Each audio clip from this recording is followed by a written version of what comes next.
If you guys saw one of my latest reels, you know we made copycat Chick-fil-A nuggets, and now we're going to take it one step further and make sauce. So first thing we're gonna do is get a bowl, and we're gonna put some stuff in there. So 1/4 cup of mayonnaise,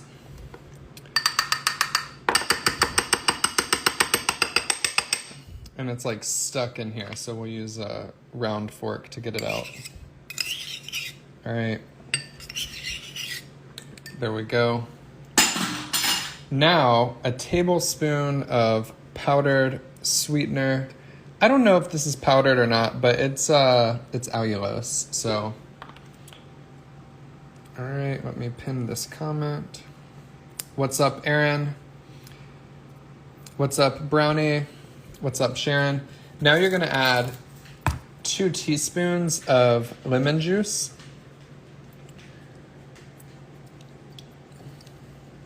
There we go. 2 teaspoons of Dijon.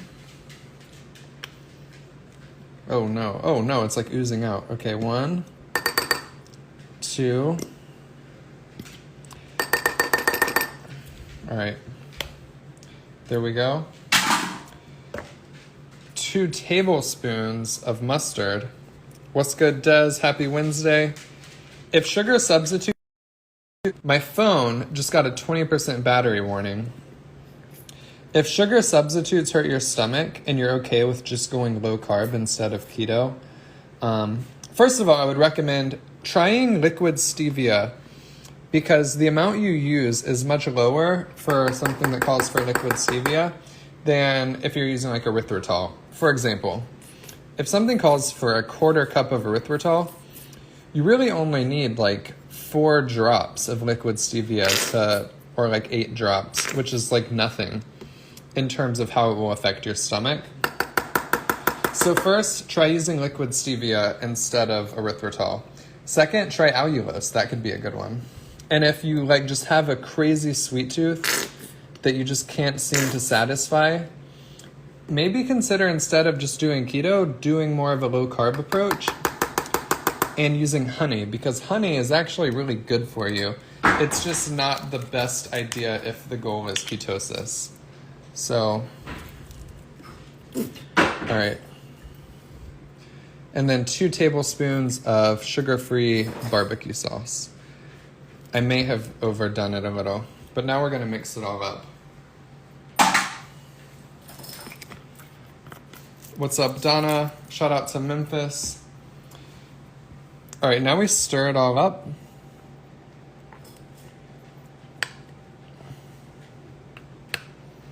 And I made way too much. Like, I really could have taken this recipe down 10 notches and just made a serving, because all I have left are like 6 little nuggets. But this is how you make Chick-fil-A sauce. The recipe will be in the caption. And I notice now that I don't think the sweetener I used was powdered. I think it was granular, because you see these chunks. But whatever. We'll taste it. Oh, that is bussin'. That really tastes like Chick-fil-A sauce.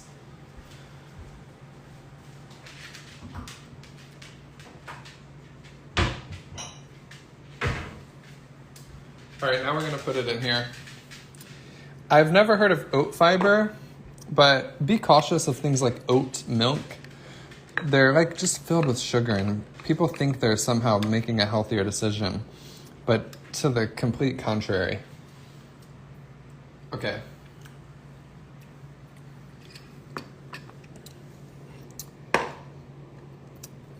Whole lot of sauce for a few little nuggets, but we're gonna take a picture now, and then we're gonna eat.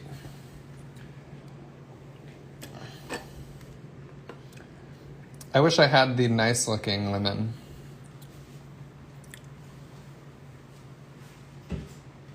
By the way, if we're talking about like McDonald's sweet and sour, I would legit use this much dipping sauce for this little nuggets. Can anyone else relate? I used to get like 7 sides of sweet and sour for one 5-piece chicken select. Okay.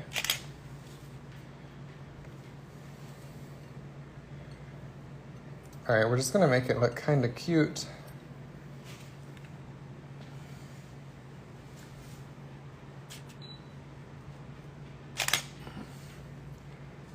All right, this looks fine. Let's eat.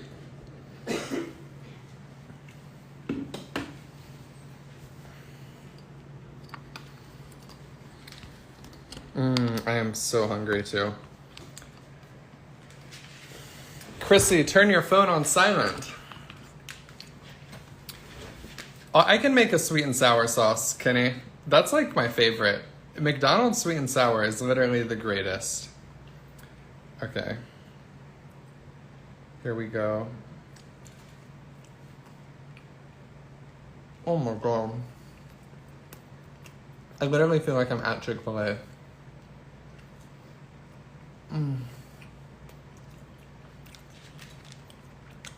All right, let's get it, Chrissy. I love that. 1 sauce per nugget. That's facts. All right.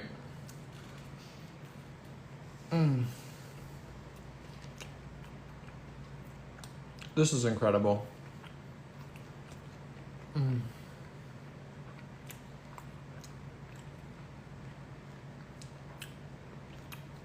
You need your own show on a major network. Yo, that's my dream.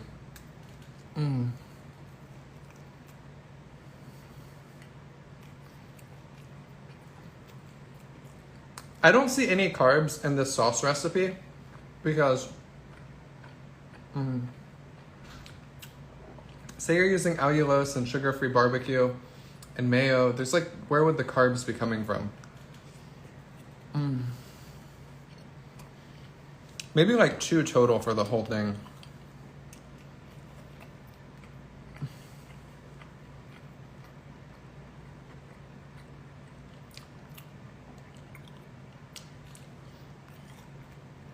And the nuggets, of course, breaded with pork rinds. That's like 0 carbs.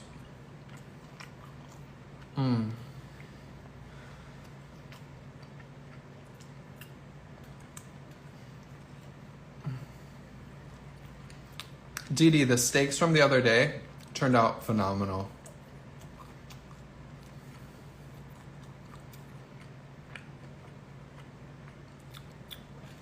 Headed to In-N-Out. Any recommendations? I'm so excited to give you recommendations. Unless you absolutely love lettuce wraps, don't waste your burger on a lettuce wrap. Here's how you order.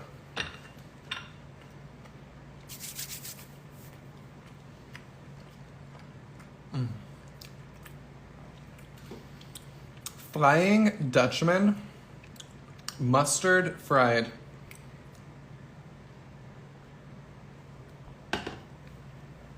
Whatever toppings you want. Just avoid the sauce, it's pretty sugary. It's so greasy and like the cheese is so good, you really don't need sauce. So Flying Dutchman mustard fried. I get chopped grilled onions. And then extra, if you like spice, extra chopped yellow chilies. I get like, I get so many of the yellow chilies. It's so good. Maybe I missed it, but will you post the recipe? Carla, the recipe will be in the caption once I post it. I bought your book on Amazon. Hey, thank you. Shout out to everyone who's gotten Breaking Up with Carbs on Amazon. Okay. Next week is my 1-year keto-versary. I met my goal of losing 52 pounds in 1 year. That's incredible. Congratulations. It took me 2 years to lose 80 pounds. Good Lord. I just got your book today too. Hey, thank you, Melissa.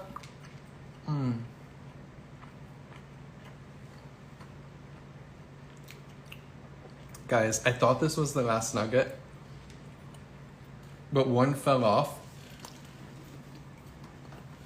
I just noticed it out of the corner of my eye.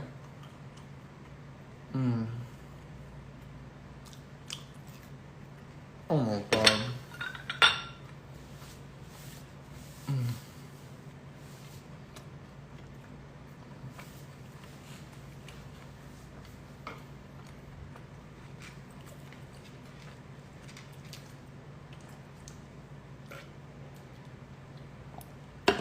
All right, if you guys like Chick-fil-A sauce, please make this recipe. It tastes just like the real thing. I feel like I have stuff in my teeth. I got your book back in December, started keto in January, and have lost 16 pounds. Congratulations, beach hippie. That's amazing.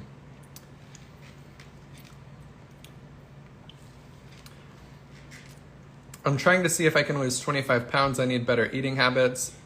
You can really lose, you can get to whatever goal you want through keto. Unless it's like an unrealistic, unreasonable goal. If you want to get down to like 6% body fat, yes, you can use keto to get you there, but it's going to take more than just like cutting out the carbs to get there. It's also going to be calorie counting, exercise, like all of those things. But the average person trying to lose 25 pounds, if you just start keto, you'll probably get pretty dang close simply by just cutting out carbs, which is the best part of keto. You don't need to focus on like every calorie of everything you're eating, and then you don't have to go to bed feeling super hungry because you're over on your calories for the day. It's like, if you start keto and you're over on your carbs, you can still eat. You can have like an entire bag of pork rinds. You can make omelet. You can make a steak omelet. You can eat food. Like, that's the best part. And that's why keto works for me, because if I feel hungry and I'm not allowed to eat anything, that's when I'm gonna go binge. But if I feel hungry and I can at least eat something, maybe it's not the toaster strudel that I want. I've been saying toaster strudel in videos a lot lately.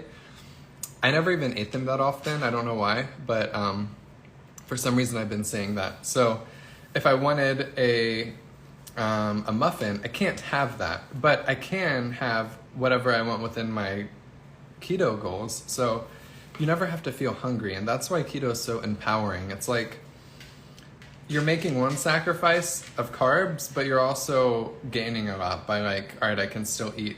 And the beauty is, nobody eats 47 rib eyes the way they eat 47 Krispy Kreme donuts. So it's much harder to really binge on keto food unless you're buying like keto desserts or keto snacks. But even then, the carbs add up fast. If you binge on keto desserts, you're actually not doing keto, because if they have 4 net carbs per serving and you eat 7 servings, well, that's 28 net carbs. And if that's just of your snacks for the day, imagine the other 25 from the food you had. So it's really impossible to binge on keto unless you're just like the rare case that can eat 17 eggs and just keep on going. Where can I get your cookbook? It's on Amazon. It's called Breaking Up with Carbs. Has 60 days worth of meal plans, over 100 recipes. Shows you exactly how to count carbs, a giant grocery list, like a bunch of self-help content is in there. Can you have evaporated milk instead of oat milk or almond milk? I don't like those. Whoever's telling you to eat oat milk is crazy. Don't drink oat milk. Unsweetened almond milk is okay. But the best milk I would suggest, Chrissy, if you can't have evaporated milk. Let's just say that. But the best milk I would suggest is called Fairlife, and it has half the sugar of regular milk. Love your cookbook. Thank you so much, Sky Gal. When's your next book coming out? I was working on it today. I've gotten to like the last chapter, which is the meal plans. So now I just have to, it's like I keep saying that. It's like, all right, I'm working on the last part of the new book, but it was supposed to come out in January. I made the decision to add a bunch of written content so that it can kind of be like the reintroduction of Breaking Up with Carbs. But the problem with Breaking Up with Carbs is like the cover is okay, the way it was written is okay, but I didn't really have a fully evolved perspective yet. So while this can help you get to your goal for sure, The new book is more from a more balanced approach. Like this book helps you get to the point where you never cheat and you never feel the need to cheat. The new book is more from my perspective now, where I got to the point, like I've been on that side of the spectrum where you just never feel the need to cheat. And now I'm back on the other side where I do cheat some weekends. So I just think that I have a more well-rounded perspective and I can be of better assistance in the new book. So I was like, all right, I have to add written material to this new one. Finished your book today. Guess I'm going to the vitamin shop. Hey, let's get it. How much weight have you lost? I lost 80 pounds my first 2 years of doing keto. Yeah, Marcia, the Fairlife milk is great. I put a 1/4 cup of milk in my coffee every day. I love putting it in my frother. Frothed milk is like so good in coffee. And I love how Fairlife, a 1/4 cup of that is like 1.5 carbs. I'm gonna order your book. I need to stick with this. Hey, thank you, Danny. If it helps you, let me know. And if you have any questions, send me a DM. And if I don't get back to you, just send me another DM. So if anyone's ever sent me a DM, I get hundreds of them a day. So the best advice I have is just keep sending them every day so they get pushed to the top so I see them. It may be annoying that you have to do that, but it's hard for me to get to them all. So if you have any questions and you got the book, just let me know and be persistent about sending me a message. I usually check them while I'm using the restroom in the morning. Tonight I made steak on the grill. You made me want that today, and cauliflower rice. If I could get the whole world to eat more steak, that would be the happiest, that would be the best feeling ever. So many people are depriving themselves of nutrients. They're depriving themselves of good health, of protein, because this like false narrative that beef is somehow bad. Eat more of it, please. Your health will thank you. Your like vitality, your energy, like everything about your health is better if you're getting protein and red meat in your diet.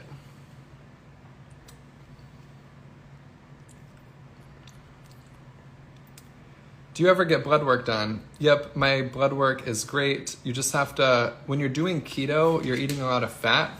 So you want to get an advanced LDL test. And then once you get that, your doctor will be like, oh, everything looks great. But if you get the standard test, it doesn't look at everything. So you want to make sure to get the advanced test if you're getting blood work done and you're eating a high-fat diet.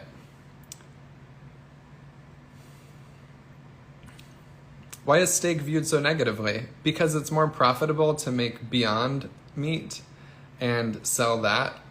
And those are the people who are like lobbying and making these like regulations and suggestions.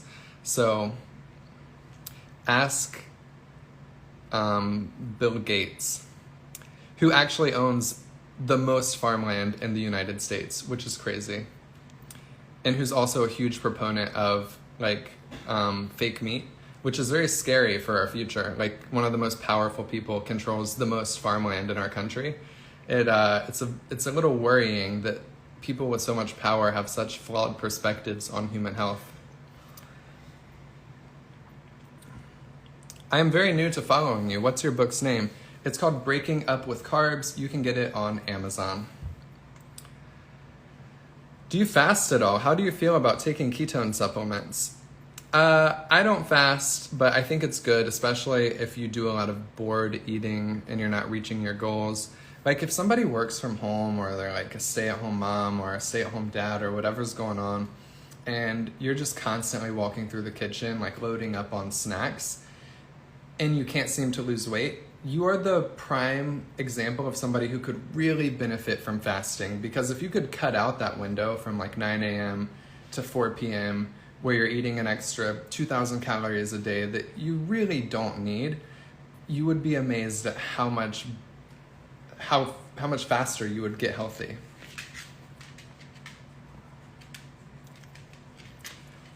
You need to be on Food Network. Move over, Guy F. Thank you, Emily. I'm back on keto. Was off it for a few weeks and felt lousy. Back on it feeling much better.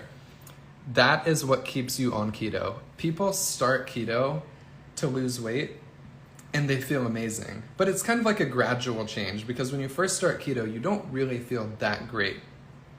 But over time, everything about your health starts improving, your mental health gets better because you're not eating fake food that humans weren't designed to eat, so your brain is like getting proper nutrition, lots of fat, all these good things are happening to your brain and body. And then you're like, all right, I got to my goal weight, let me go back to carbs.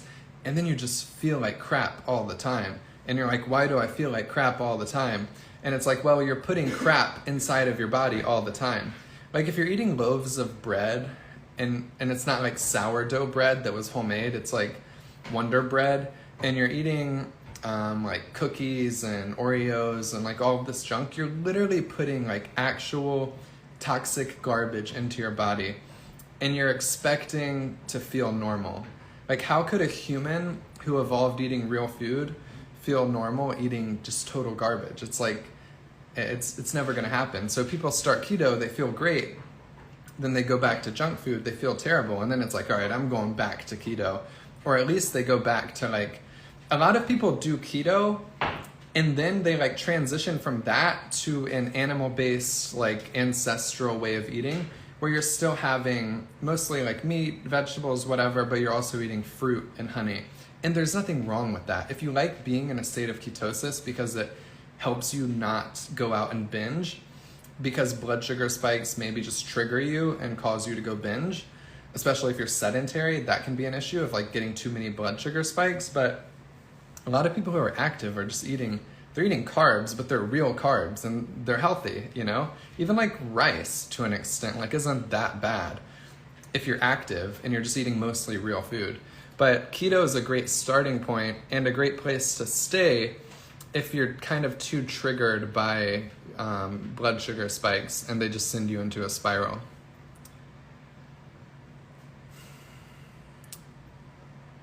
My cheat type is different than when I started, Laura. So when I first started keto, I had like these binge days where I would go to 6 different fast food restaurants. I would go to Walmart, get a pint of ice cream, get a Halloween-sized bag of candy, the works. And I felt terrible for 3 days afterwards. Now, if I lift weights and it's a Friday and I'm going out to dinner with the fiance, maybe I'll get some pasta and then I'll be back on track the next day and I'll be feeling great. So it's a much different relationship to cheating, and it's a much healthier way of cheating, because even if I did that 3 times a week, I wouldn't technically be considered doing keto. I would just be more of like living a low carb lifestyle with some splurges here and there. Some people call it cyclical keto. But at the end of the day, if you're just eating mostly real food and you're in ketosis most of the time, it's not a big deal to go off plan. It's only a big deal if it becomes a binge and you're trying to heal your relationship with food, and that's like stagnating your healing journey.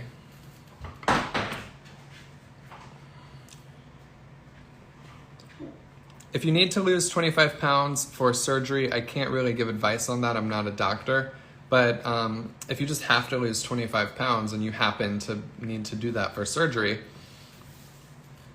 just eat less carbs and watch your appetite go down. Like, replace carbs with protein and watch your appetite go down. People start their days with literal dessert. If you're starting your day with a bowl of cereal, you're setting yourself up for poor health. Start your day with real food like meat and half an avocado or some berries. You don't need to start your day with dessert, which just sets you up for like terrible failure in your health. I've been off for a while and definitely noticed it in my joints and sleep quality. Super excited to be back on. That's great to hear. Yeah, to an extent, carbs can help you sleep. You know, they increase serotonin, but you can do that through just going outside and going for a walk. But once you're like not eating healthy carbs, and once you're eating a ton of them and you're combining them with a ton of fat, it just deteriorates your sleep quality to like the point where you're up all night and you're just like tossing and turning, feeling like crap. My doctor was worried when I told her I was doing keto because I have high cholesterol, but all my labs look amazing. And she lowered my meds and told me to keep it up. Carla, that is so amazing to hear. I'm so glad you shared that.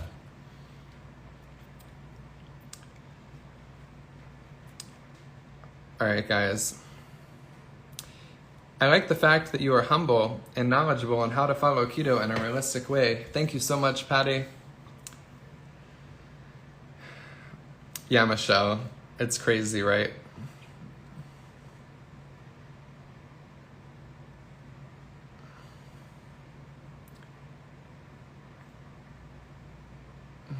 I'm going to Cabo this week, and I'm planning to have steak for breakfast, lunch, and dinner. Lisa, you are my type of person. That makes me so happy.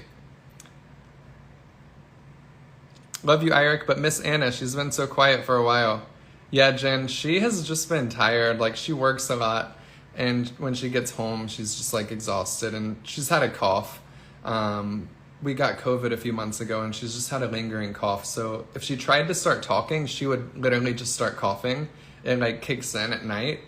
But she's, like, doing great other than that.